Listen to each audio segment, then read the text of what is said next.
The emergency alarm echoed through the massive crystal halls of the Galactic Council. Headquarters on Nexus Station, Dr. Theron adjusted his translucent wings nervously as he reviewed his findings one final time.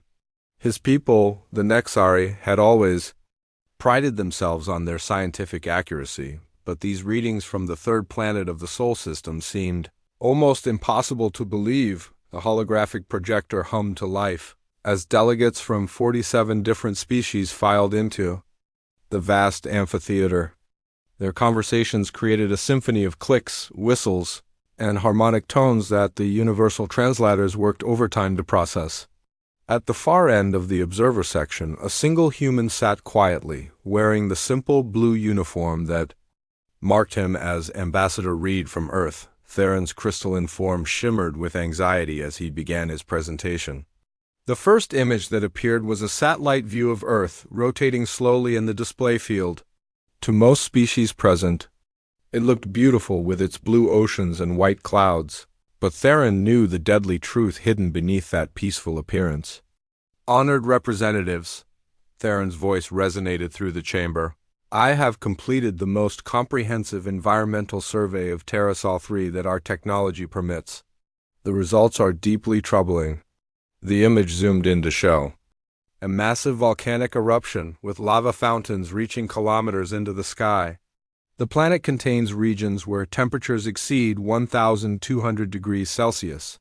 Molten rock flows freely across the surface, releasing toxic gases that would kill most known life forms within seconds. A collective gasp arose from the assembly as the image shifted to show the frozen Antarctic landscape. At the opposite extreme, surface temperatures dropped to -89 degrees Celsius. Winds reached speeds of 320 kilometers per hour, creating conditions that would instantly freeze the cellular structure of any exposed organism. The delegate from the water-dwelling Aquarii species raised a tentacled appendage. Dr. Theron, surely these are isolated phenomena. No world can contain such extreme variations. Theron's form darkened with grim certainty. I wish that were true, Ambassador Coral. The survey reveals that Earth contains the most hostile environments documented in our galactic database. The display showed images of vast deserts where sand temperatures could melt metal, ocean trenches so deep that the pressure would crush most starships, and mountain peaks where the air contained too little oxygen to sustain life. The atmospheric composition varies dramatically across regions, Theron continued, his voice growing more alarmed. Oxygen levels fluctuate from zones where combustion is impossible to areas where a single spark would create an explosive inferno. Radiation levels in some regions exceed our safety protocols by factors of 10,000. Ambassador Vell from the peaceful Etherian Republic spoke in hushed tones. Dr. Theron, are you suggesting that this world is uninhabitable? Not uninhabitable, Theron replied, his crystalline structure flickering with scientific precision. I am stating categorically that it is a death world of the most extreme classification. No known species in our database could survive prolonged exposure to even the mildest of these conditions without extensive technological protection. The chamber erupted in concerned chatter as species representatives calculated the implications. If humans had evolved on such a hostile world, what did that say about their biological resilience? The crystalline Zephyrions hummed in harmonious worry while the insectoid collective buzzed with algorithmic concern. Through all of this discussion, Ambassador Reed remained perfectly still, a slight smile playing at the corners of his mouth. His calm demeanor seemed almost inappropriate given the alarming nature of the presentation, but no one paid particular attention to the lone human observer. Dr. Theron raised his wings for silence. The implications are clear. Any species attempting to establish settlements on Terrasol 3 would face immediate and catastrophic casualties. The environmental hazards are not just extreme, they are actively hostile to biological life. Even our most advanced environmental suits would provide only temporary protection. The display showed charts and graphs illustrating temperature ranges, atmospheric pressure variations, and radiation exposure levels. Each measurement exceeded the survival parameters of every known species by significant margins. The data painted a picture of a world so hostile that it challenged the very concept of habitability. Furthermore, Theron continued, our long-range sensors have detected evidence of frequent geological instability. The planet experiences thousands of seismic events daily, many of which would qualify as catastrophic by our standards. Tectonic plates shift constantly, creating zones of unpredictable geological violence.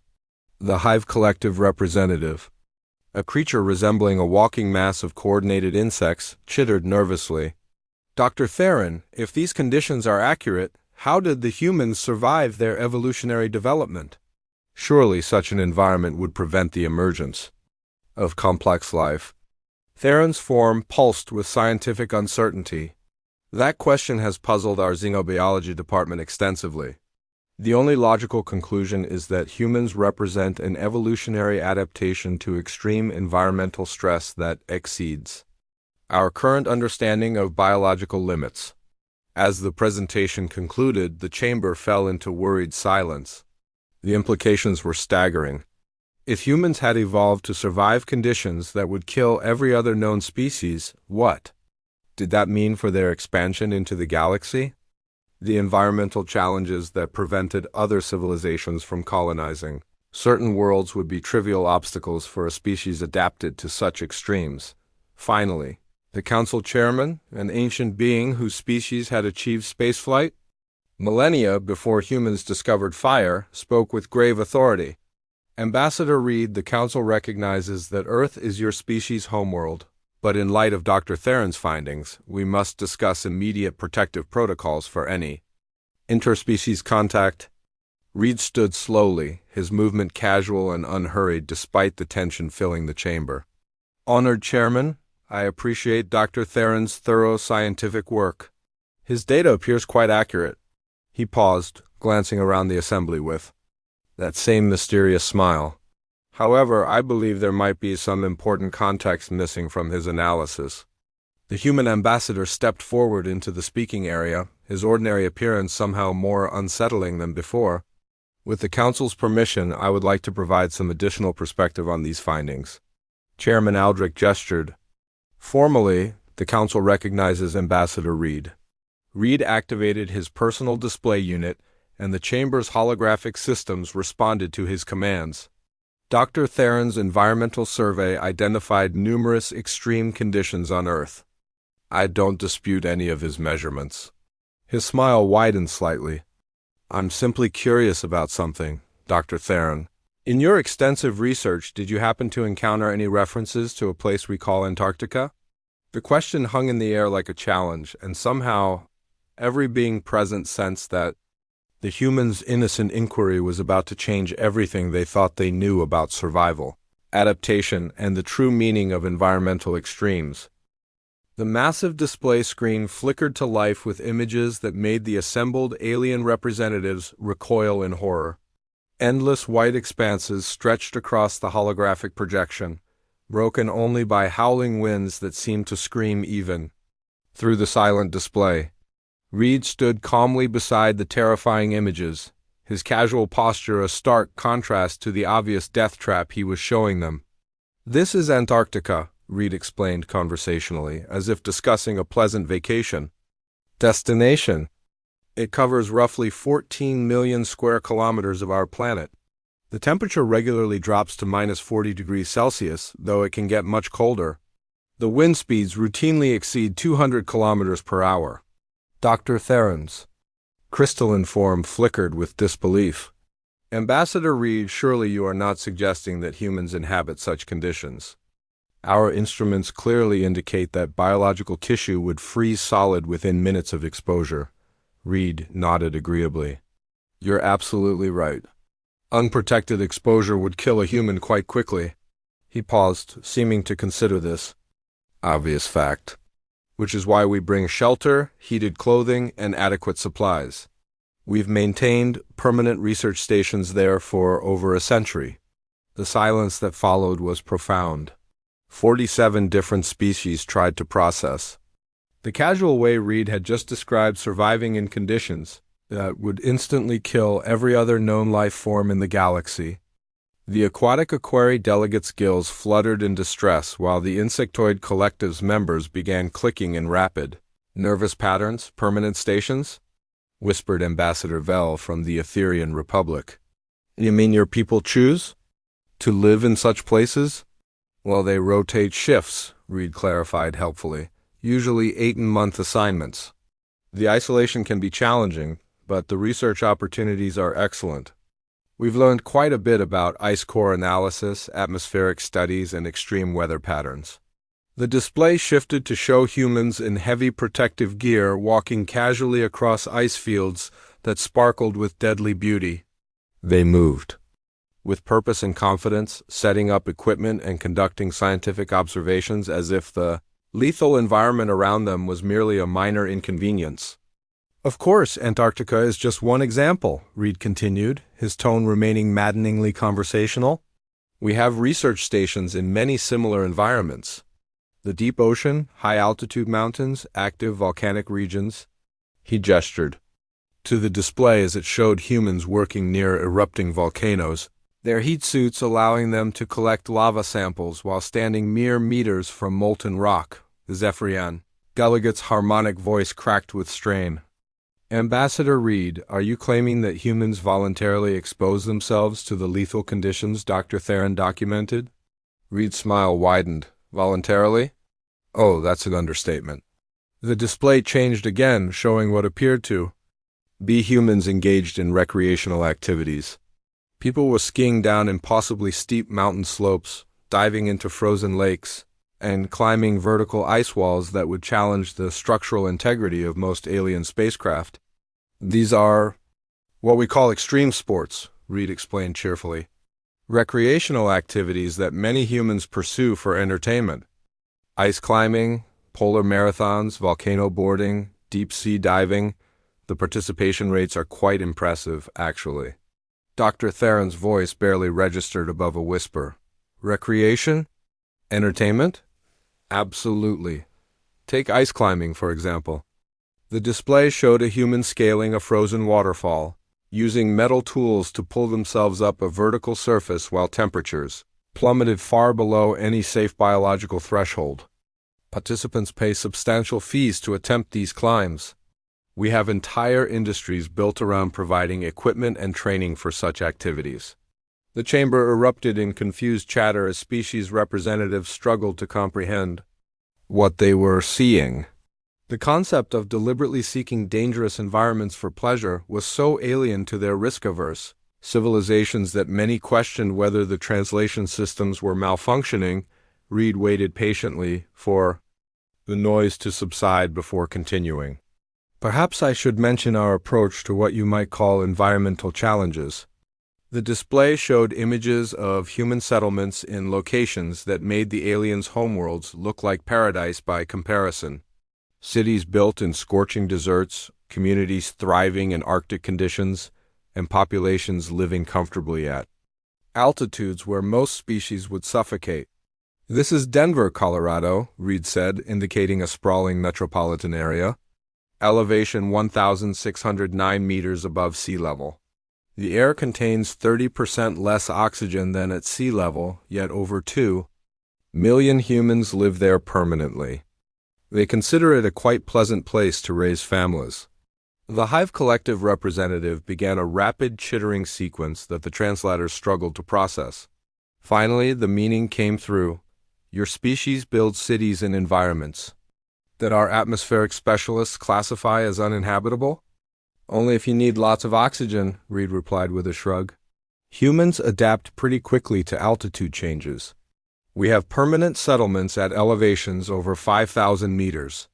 The residents there barely notice the thin air after a few months of acclimatization. Ambassador Coral from the Aquarii raised a trembling tentacle. Ambassador Reed, these survival adaptations you describe, do they require extensive technological support? Reed considered the question seriously. Well, we do use some technology. Insulated clothing, heated shelters, breathing apparatus at extreme altitudes. But honestly, most of what you're seeing is just basic human physiology adapting to local conditions. The display shifted to show children playing in snow so deep it would bury most alien representatives, their laughter somehow audible despite the howling wind. They built structures from frozen water, threw compressed snow projectiles at each other, and slid down ice-covered hills on primitive devices while wearing only minimal protective layers. Human children regularly play in conditions that your environmental suits might not handle, Reed observed mildly. We start exposure to extreme environments quite early in our development. It builds character. Dr. Theron's crystalline structure had dimmed significantly. Character building through exposure to lethal environmental conditions? Exactly, Reed confirmed brightly. Though I should mention that what you've seen so far represents our more temperate climate zones. Wait until I show you what we do in the really challenging environments. The chamber fell silent except for the ambient hum of life support systems, working overtime to keep the various alien species comfortable in their carefully controlled environment. In the growing quiet, the assembled representatives began to realize that their understanding of environmental extremes, survival limits, and the very concept of habitability was about to be fundamentally challenged. Reed's friendly smile took on a distinctly predatory quality as he prepared to reveal the next phase of human environmental adaptation. I think you'll find our recreational activities particularly interesting. Have you ever heard of something called volcano surfing? The holographic display erupted with images that defied every concept of rational behavior the Galactic Council had ever encountered. Humans were sliding down the sides of active volcanoes on thin metal boards, their protective gear minimal as they navigated slopes covered in volcanic ash and scattered with molten debris. The temperatures around them exceeded levels that would melt most alien technology, yet they whooped with joy as they descended. Reed watched the assembly's horrified reactions with evident satisfaction. Volcano boarding is quite popular in certain regions. The volcanic slopes provide excellent acceleration, and the ash creates interesting navigation challenges. Participants reach speeds of up to 80 kilometers per hour, while surface temperatures hover around 600 degrees Celsius. Ambassador Vel's ethereal form flickered with distress. They deliberately expose themselves to molten planetary surfaces for acceleration-based entertainment? Well, when you put it like that, it does sound a bit extreme, Reed admitted cheerfully. But humans have always enjoyed activities that test our physical limits. Let me show you some of our water sports. The display shifted to show humans in the ocean, but not peacefully floating as the aquatic equerry might expect. Instead, they were riding massive walls of water that towered 30 meters high, their fragile boards the only thing between them and crushing liquid death. The waves moved with terrifying power, capable of pulverizing rock, yet humans danced across their surfaces with casual grace. Big wave surfing is particularly challenging, Reed explained as they watched a human navigate a wave that could have destroyed a small spacecraft. The water pressure alone could crush most biological structures, and the impact force of a wipeout has been measured at over 2 tons per square meter. We consider it excellent cardiovascular exercise. The collective representatives' chittering reached panic frequencies. Your species intentionally positions itself beneath collapsing liquid masses of potentially fatal force? Only the really fun ones, Reed confirmed. Though I should mention that we also enjoy swimming with some of our planet's more interesting marine life. The display now showed humans in minimal protection gear swimming alongside creatures that were clearly apex predators. Massive sharks with teeth designed for ripping apart large prey circled the humans, who seemed utterly unconcerned by their proximity to mobile, biological death machines. Dr. Theron's crystalline form had taken on an alarming transparency. Those creatures are obviously evolved hunters. Their biological design indicates they are capable of dismembering large prey items. Great whites can exert a bite force of over 18,000 newtons, Reed agreed conversationally. Though attacks are relatively rare, we lose maybe 5 people per year worldwide to shark incidents. Far fewer than lightning strikes, actually. The chamber erupted in confused chatter as delegates tried to process the casual way Reed had dismissed multiple human deaths as statistically insignificant.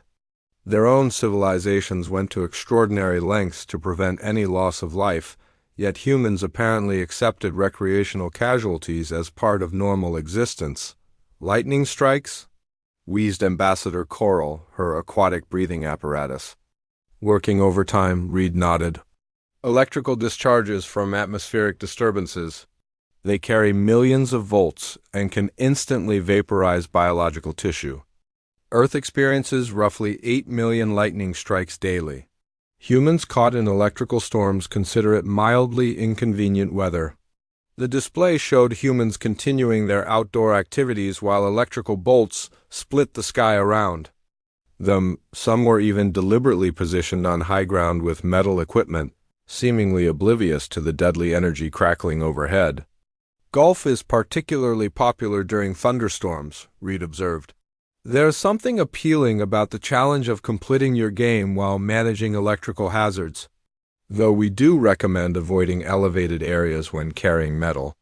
Clubs. The silence that followed was broken only by the sounds of various species experiencing what appeared to be stress responses. The crystalline Nexari were flickering erratically, the Aquarii were releasing nervous bioluminescence, and several insectoid delegates had begun molting prematurely. Reed seemed oblivious to the growing panic around him. Of course, atmospheric electrical activity is just one of many environmental challenges we incorporate into recreational activities. Have you heard of skydiving? Without waiting for a response, the display showed humans jumping from aircraft at altitudes that would be fatal to most species even with environmental protection. They fell through the atmosphere in free fall, relying on fabric deployments to prevent impact death, while somehow managing to appear relaxed and even playful during their descent toward the surface.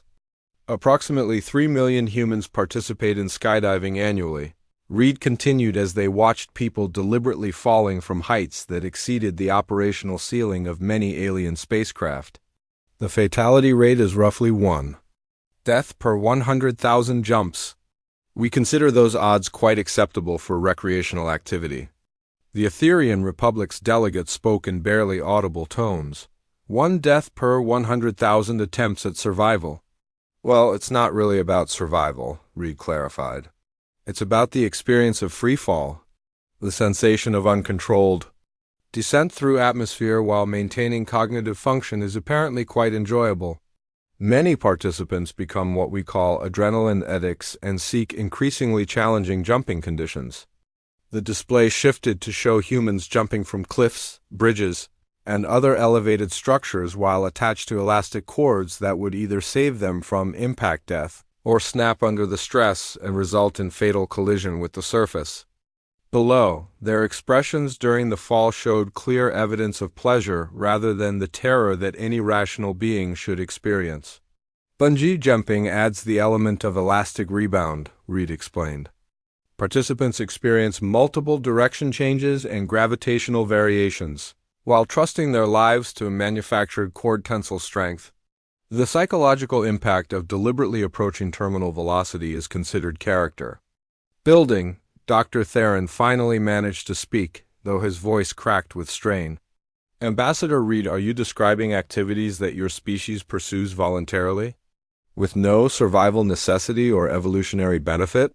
Reed's smile became positively gleeful. Voluntary? Dr. Theron, humans pay substantial amounts of money for these experiences. We have entire industries built around providing increasingly dangerous recreational opportunities. Adventure tourism generates hundreds of billions of currency units. Annually, the implications hit the assembly like a physical blow.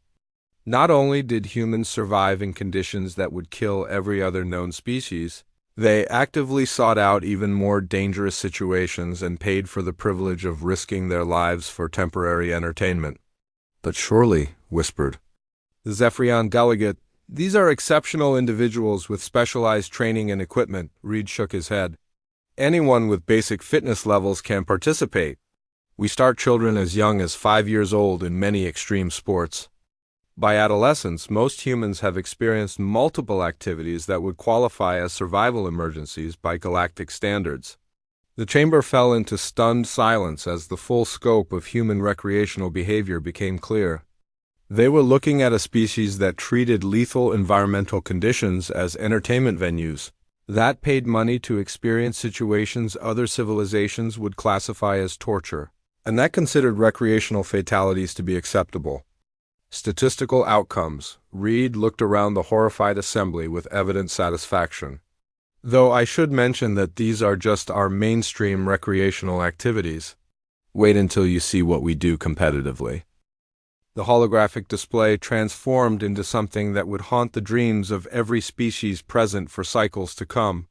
Thousands of humans were swimming through turbulent ocean waters where the temperature alone would kill most galactic citizens, then climbing onto primitive two-wheeled vehicles to traverse volcanic landscapes under a sun that radiated lethal levels of energy, before finally running across scorching terrain for distances that exceeded the operational range of most personal transport vehicles. Reed gestured casually at the images of systematic environmental torture. This is the Ironman World Championship. Over 2,000 participants compete annually in what we consider a test of basic physical fitness. The swimming portion takes place in ocean currents with temperatures that fluctuate between hypothermic and thermal shock ranges. Dr. Theron's crystalline structure had become so transparent that he was barely visible. They compete to see who can best survive unsurvivable conditions. Compete, train for years in advance, pay substantial entry fees, and maintain waiting lists that extend for decades, Reed confirmed cheerfully. The competition takes place in Hawaii, which we selected specifically because the environmental conditions provide adequate challenge. Surface temperatures exceed 40 degrees Celsius, humidity levels approach saturation, and the volcanic terrain creates additional atmospheric complications.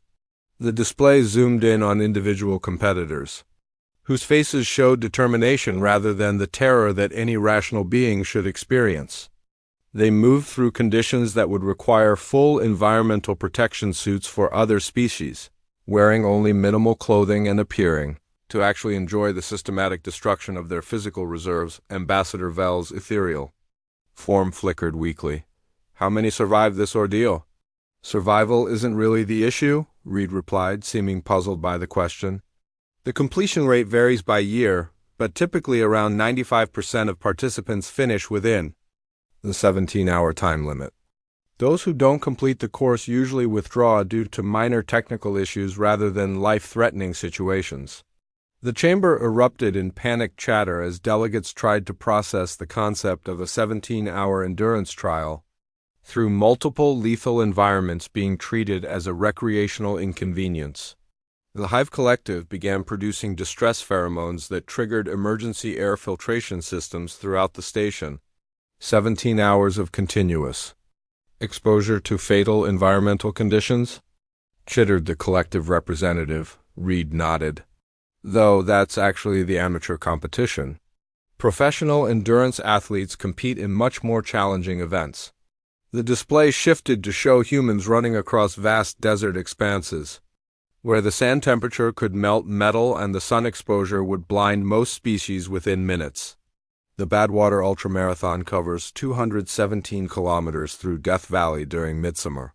Surface temperatures reach 70 degrees Celsius, and the pavement becomes hot enough to melt the solace of running shoes. Participants must carry their own water and nutritional supplies while maintaining forward progress across terrain that our military classifies as hostile environment. The images showed humans running across landscapes that looked like alien hell worlds, their faces streaked with salt from perspiration that would dehydrate most galactic species to death within hours. Some were hallucinating from heat exposure and exhaustion, yet they continued moving forward with mechanical determination. The finish line is located at an elevation gain of 2,500 meters, Reed continued conversationally. So after crossing the desert in lethal heat, participants must then ascend to altitude where oxygen levels drop below safe breathing parameters. We consider anyone who completes this course to be pretty tough. Ambassador Coral's tentacles had begun turning pale blue, a sign of extreme distress in her species. How many beings attempt this voluntary torture? The field is limited to about 100 participants per year, Reed replied. Entry requirements are quite strict. Applicants must demonstrate completion of other qualifying ultramarathons and provide medical clearance confirming their ability to survive extended exposure to hostile conditions. The display now showed humans swimming across channels filled with marine predators, running for hundreds of kilometers through mountain ranges where temperatures fluctuated from freezing to scorching within hours, and competing in multi-day events that would constitute systematic torture by most galactic standards. The race across America covers over 5,000 kilometers, Reed explained as they watched cyclists navigating through storms, across deserts and up mountain passes that most species would require pressurized vehicles to traverse. Participants average 2 hours of sleep per day and commonly experience hallucinations from exhaustion. The completion rate is roughly 50%. The silence in the chamber was profound. Several delegates appeared to be experiencing shock responses, while others had begun what looked like emergency hibernation sequences to protect their psychological stability. Dr. Theron finally managed to speak, though his voice was barely audible. Ambassador Reed, are you describing organized competitions where your species voluntarily subjects itself to conditions that we would classify as systematic elimination protocols? Reed's expression brightened. Organized, regulated, internationally sanctioned, and broadcast to global audiences for entertainment purposes, he confirmed. Spectator attendance reaches millions for major endurance events, and participation rates continue growing annually.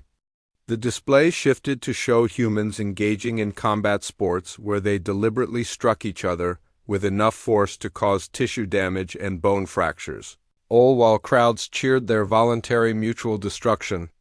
Mixed martial arts. Competitors grappled in enclosed spaces, inflicting systematic physical trauma while referees monitored to ensure the violence remained within acceptable parameters.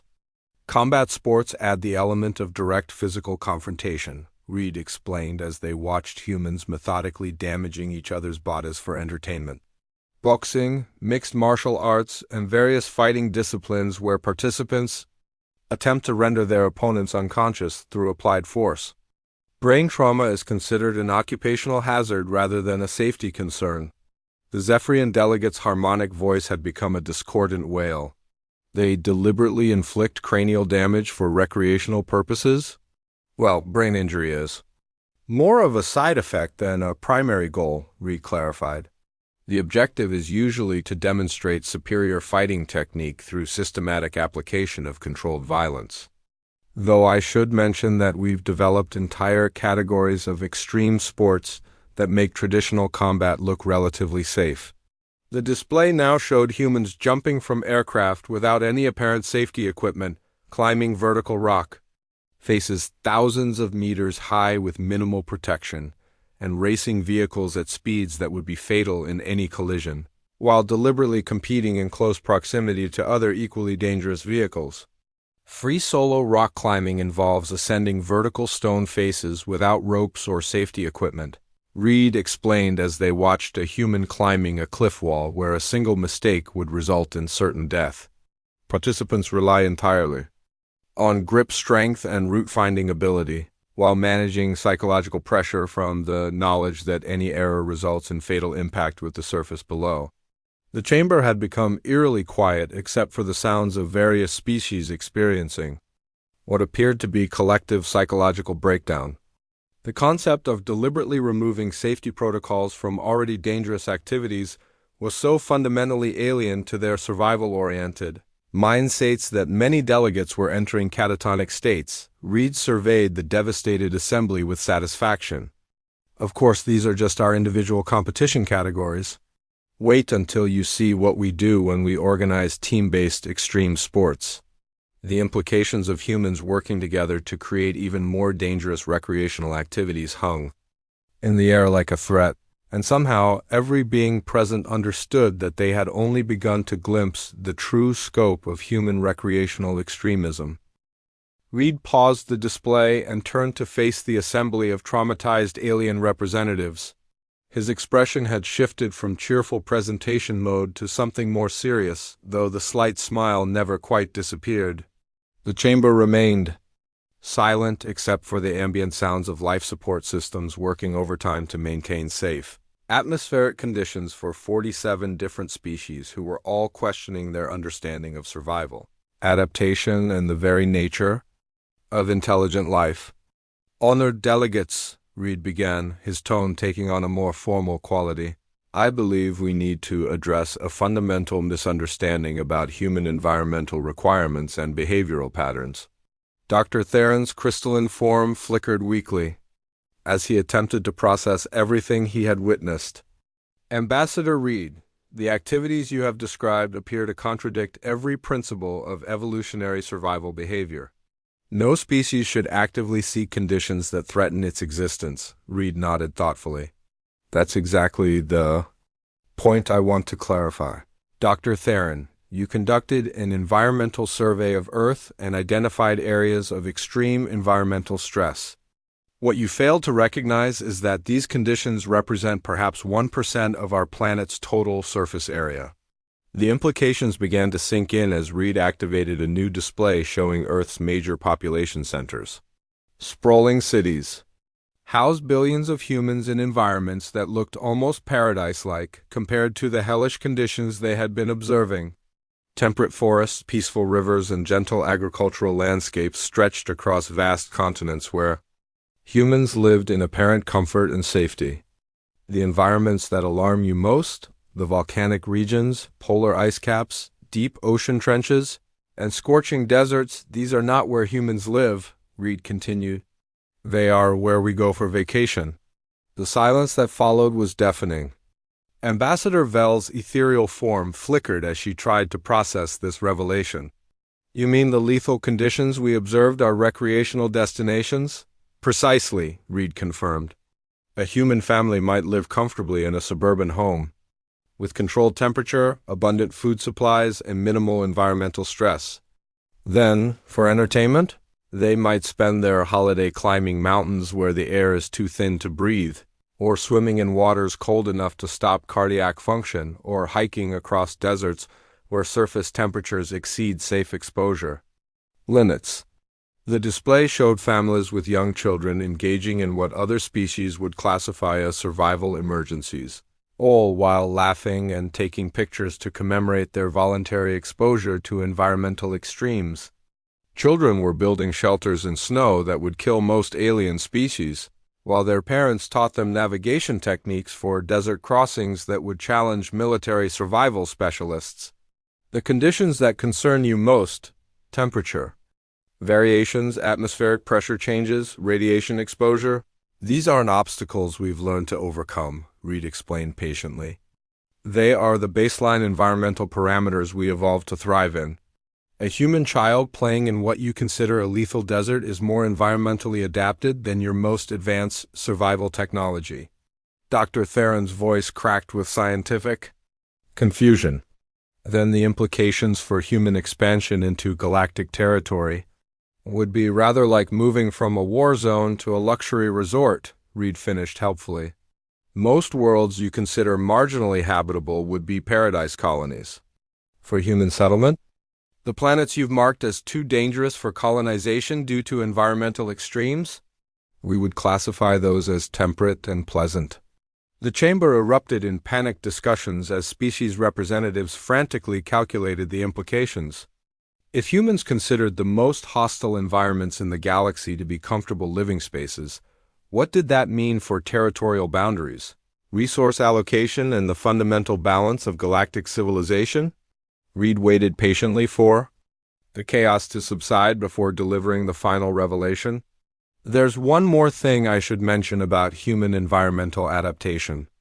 The extreme sports and survival competitions I showed you, these represent activities that humans pursue after completing our normal educational and occupational responsibilities. The display showed humans engaging in extreme sports while maintaining careers in science, technology, medicine, and engineering. Doctors who spent their weekends climbing frozen waterfalls, engineers who relaxed by jumping out of aircraft, Teachers who considered volcano boarding a fun way to spend summer vacation. A typical human might spend 8 hours daily in climate-controlled office environments, then drive home through traffic conditions that would terrify most species, only to spend their evening planning their next expedition to environments that would kill galactic military specialists within minutes, Reed observed. Ambassador Coral raised a trembling tentacle. You are saying that environmental extremes are how your species chooses to relax after completing routine activities. Exactly, Reed confirmed. Though I should clarify that what you've seen represents our recreational and competitive activities. Our actual occupational requirements often involve much more challenging conditions. The display shifted to show human military personnel operating in environments that made the previous examples look comfortable by comparison. Soldiers crossing terrain that would melt alien spacecraft, conducting operations in atmospheric conditions that would be fatal to protected alien units, and maintaining operational effectiveness in situations that other species would classify as extinction-level environmental disasters. Human military and emergency response personnel routinely operate in conditions that exceed the survival parameters of most galactic civilizations, Reed explained casually. Firefighters enter burning structures where temperatures reach 1,000 degrees Celsius. Search and rescue teams operate in natural disasters that would qualify as planetary catastrophes by most standards. The chamber fell into stunned silence as the full scope of human environmental capability became clear. They were not looking at a species that had learned to survive in harsh conditions, but rather at beings who treated galactic civilization's worst nightmares as routine. Working conditions and recreational opportunities, Reed surveyed the devastated assembly with evident satisfaction. So, to return to Dr. Theron's original environmental survey and the classification of Earth as a death world, I believe we need to reconsider our terminology. Dr. Theron's crystalline structure had become almost completely transparent. What classification would you suggest, Ambassador Reed? Reed's smile became genuinely warm. How about human normal environment? Though I understand that might not be particularly helpful for other species planning interstellar activities, the implications were staggering. Humanity had just revealed itself to be a species that could not only survive in any environment the galaxy could offer, but would probably consider most alien worlds to be relaxing vacation destinations. The environmental barriers that had shaped galactic civilization for millennia, preventing expansion into hostile regions and limiting territorial development, were apparently just minor inconveniences to a species that treated planetary catastrophes. As weekend entertainment. Chairman Aldrich spoke with the weight of eons behind his words. Ambassador Reed, the Council must consider the implications of human expansion in light of these revelations. If your species considers our most hostile environments to be recreational opportunities, then traditional territorial boundaries become meaningless. Reed nodded understandingly. I can see how that might create some administrative challenges, though I should point out that humans have always been quite reasonable about sharing space with other species. We generally prefer to establish settlements in areas that other civilizations consider uninhabitable anyway. The display showed potential human colony sites that made the assembled delegates recoil in horror. Planets with surface temperatures that would vaporize most organic compounds, worlds with atmospheric compositions that would dissolve alien respiratory systems, and moons with gravitational fields that would crush conventional life forms into component molecules. These are some of the worlds we've identified as potential colony sites, Reed explained cheerfully.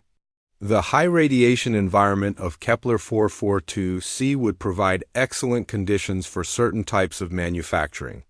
The crushing gravity of Vol 359b would be perfect for physical conditioning facilities. And the sulfuric acid atmosphere of Gle 667d would create interesting challenges for our atmospheric processing engineers. Dr. Theron finally managed to speak, though his voice sounded hollow. You are describing worlds that our surveys classified as absolutely lethal to all known life forms, which is exactly why they would make perfect human colonies, Reed replied with evident satisfaction. No territorial conflicts, abundant resources that other species can't access, and environmental conditions that would provide appropriate challenge levels for human recreational activities. The chamber erupted in nervous chatter as delegates realized that humanity's expansion into the galaxy would not threaten their existing territories, but would instead claim the deathworlds that every other civilization had written off as permanently uninhabitable. Humans would colonize the places that served as cautionary examples in alien survival manuals. Ambassador Vell spoke in hushed, wondering tones. Ambassador Reed, are you suggesting that human territorial expansion will focus on environments that other species consider absolutely uninhabitable? Why would we want to compete for the comfortable planets? Reed asked reasonably. Those are already occupied by species that are perfectly suited for temperate conditions. Humans prefer a bit more environmental variety anyway.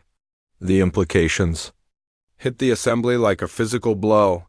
Humanity would not be competing for existing habitable worlds, but would instead be claiming the nightmare planets that had been ignored by galactic civilization for millennia. Every world that had been classified as too dangerous to approach would become a potential human paradise. Reed activated one final display, showing human children playing in environments that would kill seasoned alien explorers, families establishing homes in conditions that would challenge military survival units, and communities thriving in landscapes that looked like illustrations from galactic horror literature. The Deathworld classification for Earth has created some interesting misconceptions, Reed observed mildly. Humans don't see our planet as hostile, we see it as home. The environmental challenges that concern other species are just part of normal childhood development for us. The display showed human infants learning to walk on surfaces that would burn through alien protective gear, toddlers playing games in atmospheric conditions that would require pressurized suits for other species, and schoolchildren learning navigation techniques for terrain that would challenge galactic survey teams. By the time a human reaches adulthood, they have been exposed to environmental conditions that exceed the survival parameters of most galactic military specialists. Reed continued conversationally. What you classify as extreme survival situations? We call Tuesday. The silence in the chamber was complete except for the sounds of various species experiencing what appeared to be collective existential crisis. Everything they thought they knew about environmental limits, survival requirements, and the basic principles of habitability had been systematically demolished by a single, human's casual presentation. Reed looked around the devastated assembly with genuine sympathy. I hope this clarifies any concerns about human environmental compatibility. Dr. Theron's survey was quite accurate, but I think the context was missing. Dr. Theron's crystalline form flickered one final time, before stabilizing in a configuration that suggested permanent psychological alteration. Ambassador Reed, the Council will need time to process these revelations and reconsider our understanding of environmental classification systems. Reed smiled warmly. Of course, take all the time you need. Though I should mention that we've prepared a preliminary list of potentially interesting colony worlds based on your existing surveys. The ones marked as absolutely lethal to all known life look particularly promising. The session was adjourned indefinitely as representatives fled to their ships to contact their homeworlds, with a message that would reshape galactic civilization. Humanity was not just another species seeking Lebensraum among the comfortable worlds. They were a civilization that would thrive in the places where everyone else feared to go, turning the galaxy's most hostile environments into thriving communities while treating planetary catastrophes as recreational opportunities. The death world classification was quietly removed from Earth's official records, replaced with a new designation that would become standard for human-occupied territories, recommended for species with extreme environmental tolerance only. It was the Council's diplomatic way of acknowledging that humans had just redefined the very concept of what it meant to be a survivor in a hostile universe, and that the galaxy's most dangerous places had just become humanity's newest frontiers.